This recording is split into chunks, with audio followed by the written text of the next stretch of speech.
Vitamin A capsule ও ক্রিমিনালে পড়েছে ৮ শতাধিক শিশু।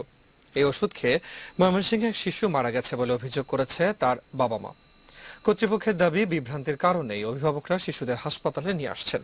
এ পরিস্থিতিতে স্বাস্থ্য মন্ত্রণালয়ের পক্ষ থেকে সংবাদ সম্মেলনে ভিটামিন এ ক্যাপসুল ও কৃমিনাশক ট্যাবলেটকে সম্পূর্ণ নিরাপদ বলে দাবি করা হয়েছে। সেই সঙ্গে মৃত্যুর গুজব সৃষ্টিকারীদের বিরুদ্ধে ব্যবস্থা নিতে ৪ সদস্যের একটি কমিটি করা হয়েছে। আগামী ১ সপ্তাহের মধ্যে কমিটিকে রিপোর্ট দিতে বলা হয়েছে। তাপসী রাবেয়া রিপোর্ট। ময়মনসিংহে ১১ মাস বয়সী মিম ভিটামিন এ ক্যাপসুল খেয়ে মারা গেছে বলে অভিযোগ পরিবারের। মঙ্গলবার সারা দেশে শিশুদের ভিটামিন এ ক্যাপসুল ও কৃমিনাশক ওষুধ খাওয়ানো হয়। এরপরই ঢাকা, ময়মনসিংহ, মুন্সিগঞ্জ, কুড়িগ্রাম, রংপুর ও জামালপুর সহ দেশের বিভিন্ন স্থানে কয়েকশো শিশু অসুস্থ হয়ে পড়ে।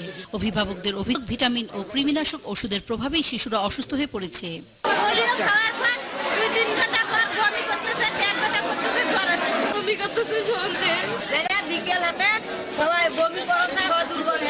এদিকে কর্তব্যরত ডাক্তাররা জানান, আতঙ্কিত হয়ে অভিভাবকরা শিশুদের হাসপাতালে নিয়ে এসেছেন। বাচ্চাদের কোনো সমস্যা নাই, এমনি দেখা যাচ্ছে ভিটামিন এতে অনেক সময় একবার দুবার বমি হতে পারে, এটাই মানুষ হঠাৎ ভয় পেয়ে যাচ্ছে। যে কোনো ওষুধের তো একটা পার্শ্ব প্রতিক্রিয়া থাকতে পারে, ওই একটা বাচ্চা এরকম সার্বিক পরিস্থিতিকে অপপ্রচার বলে দাবি করে সংবাদ সম্মেলন করে স্বাস্থ্য মন্ত্রণালয়। সংবাদ সম্মেলনে জানানো হয়, পরিস্থিতি পর্যবেক্ষণ করে আবার ভিটামিন এ ক্যাপসুল খাওয়ানো হবে। ভিটামিন এ ক্যাপসুল খাওয়ানো ও এরপর অসুস্থতা নিয়ে গতকাল দেশ জুড়ে বিভ্রান্তর সৃষ্টি হয়। একটি কুচক্রী মহল এই বিষয়ে অপপ্রচার ও গুজব ছড়িয়েছে।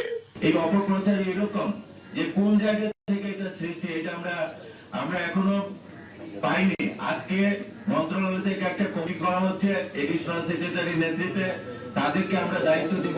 শিশুদের জন্য আনা এসব ভিটামিন ও কৃমিনাশক ওষুধকে বিশ্ব স্বাস্থ্য সংস্থার মান অনুযায়ী বলে দাবি করেন স্বাস্থ্য অধিদপ্তরের মহাপরিচালক। তবে ভারত ও চীন থেকে কেন এসব ওষুধ আমদানি করা হয়েছে জানতে চাইলে তিনি বলেন, সরকারি টেন্ডারের নিয়ম মেনে ওষুধ আমদানি করা হয়েছে। এই আইনে কিন্তু এখন জিনিসপত্র চাইনিজ এবং ইন্ডিয়ানই বেশি আর আমি একটু বলে দিলাম, কারণ এখানে বলা আছে যে ফার্স্ট ক্লাস নিতে পারে, সর্বনিম্ন দর যে দিবে তা, এবং টেন্ডারের সময় কোনো দেশ উল্লেখ করা যাবে না। যেন আমি আমেরিকার ভিটামিন এ কিনতে চাই, পারবো না। স্বাস্থ্য অধিদপ্তর থেকে বলা হয়েছে, ভিটামিন ও কৃমিনাশক ওষুধ সম্পূর্ণ নিরাপদ। তাপসী রাবেয়া, ২১ টেলিভিশন, ঢাকা।